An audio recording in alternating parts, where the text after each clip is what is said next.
Meet Zach Galligan. He's not only a very normal young man, but he's also involved in very extra-normal events in the new motion picture from Warner Brothers called Gremlins. You've seen yourself on the small screen.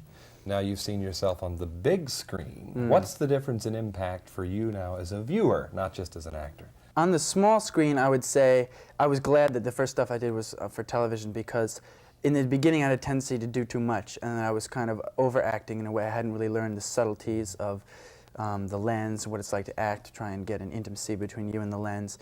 So I was glad that some of my miscues, some of my mistakes look a lot better on the small screen because it's not so huge. And now with Gremlins, I'm kind of glad because I think I still have some work to do, but I think I've made the adjustment to the larger screen more gracefully than I would have if I had gone in just right off the bat. And you know, because the camera gets so close and you have to be so careful not to do too much. I mean, just even a little squint of the eyes, you know, can say so much on a huge screen. Absolutely, 40 feet high. Yeah. One blink can knock us all to the back wall of the theater. Exactly.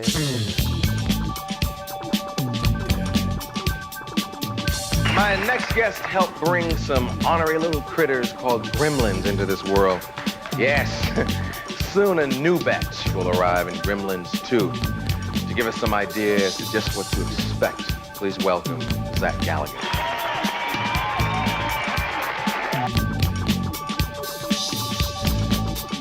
He and Gizmo are back. Here's Zach Galligan. Since Gremlins 1 now, you have gotten your college degree. That's true, yes. History major. That's exactly right.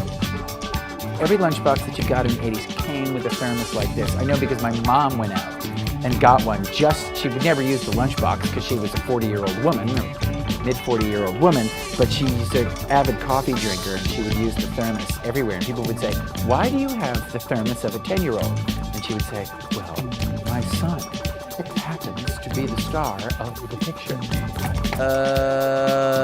That looks like Warlock 2 Armageddon. Yep, Warlock Armageddon. I don't even know if the character had a name. Who the hell are you? It's just the cameo. It's a cameo. I don't know. What was his name? Simon or something like that? I have no idea. Well, after, you know, being a part of a horror film, does it change your mind? Like, when you see different horror films, are you like, oh, that's not real? Or does it take the experience away?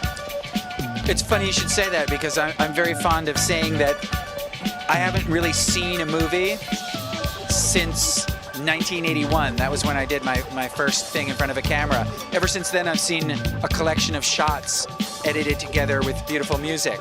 So yeah, the illusion has been permanently spoiled for me, but even though I know how it's done, I still really enjoy seeing stuff that's beautifully executed. Can't remember my character's name, and then it has to be. It can't be Peter. I have no idea. I've done 65 movies or something like that, TV. I don't know. Oh, Patrick Costello. That's right. Yeah, Mr. Costello is psychic. Yeah, there you go. I'm actually here because I'm introducing a movie that I did in 1982 that has sat on the shelf for 33 years and is getting its film festival debut on Saturday night at the Chinese. So it's going to be wild to show a movie that people have heard about but never seen for a third of a century.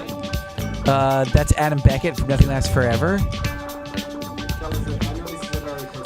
Yeah, that was the first movie I ever did with Tom Schiller from Saturday Night Live, Bill Murray and Dan Aykroyd. That was I'm only 18 years old there. It's kind of, you know, kind of amazing that I even was in it. Tell me about your career post-Gremlins. Kind of fell off the radar a little bit. Well, that's not exactly by design. That's just one of those things where, you know, you try out and the chips fall where they may, and you get some parts that are good and some parts that aren't, and then you try out the things you get to like number 2, and it's down to you and one other person. And so it's just kind of like you go through a phase where your luck isn't clicking for you as much as possible. I happened to get the Mountain Dew commercial and the Secrets of the Mogwai gig in the same week. So after 30 years of nothing, you have these two amazing gigs and just a new creative team and a new experience. And I can't really say too much about what I'm doing in the show, but it's fun, it's kind of unexpected, it's different, and I think people are really going to dig it.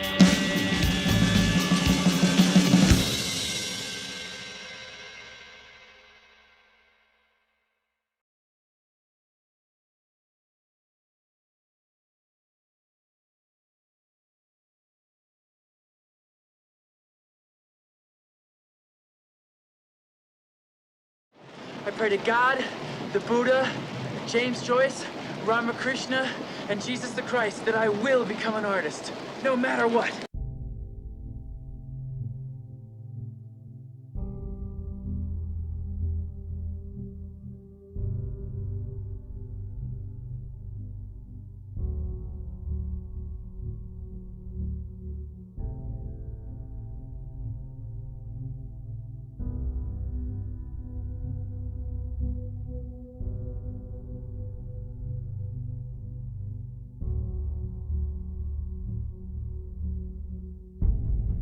I know what you are! Do you hear me? You're a cheat and you're a hypocrite!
Number 2.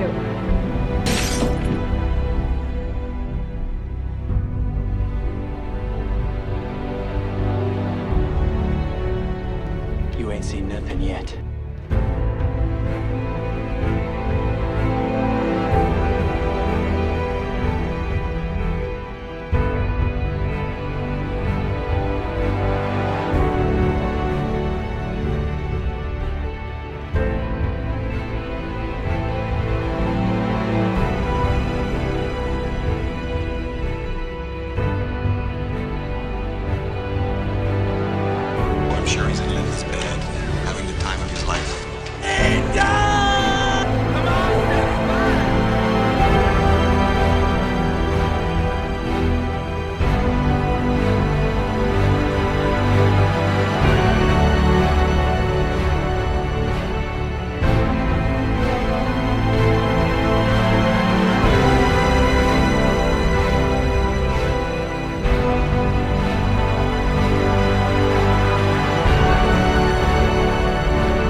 It's not in Gremlins or Gremlins 2.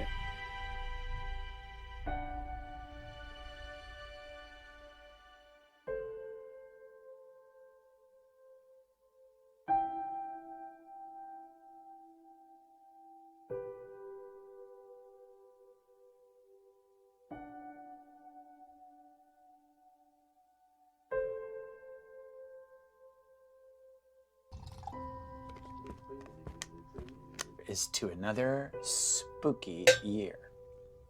Night ain't over yet, though. Make sure you eat before midnight. Remember what happened last time. Okay, boomer.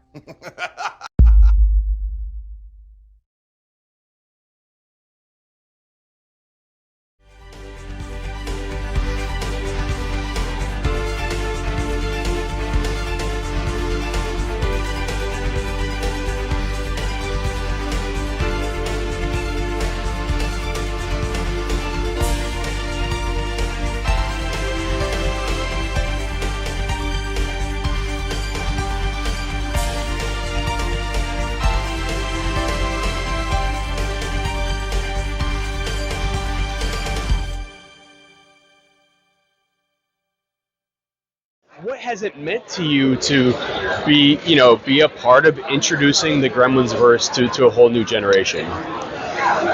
Well, anytime you're a part of a franchise like this, you want to broaden the audience base. And I think Secrets of the Mogwai is a really clever way of doing that.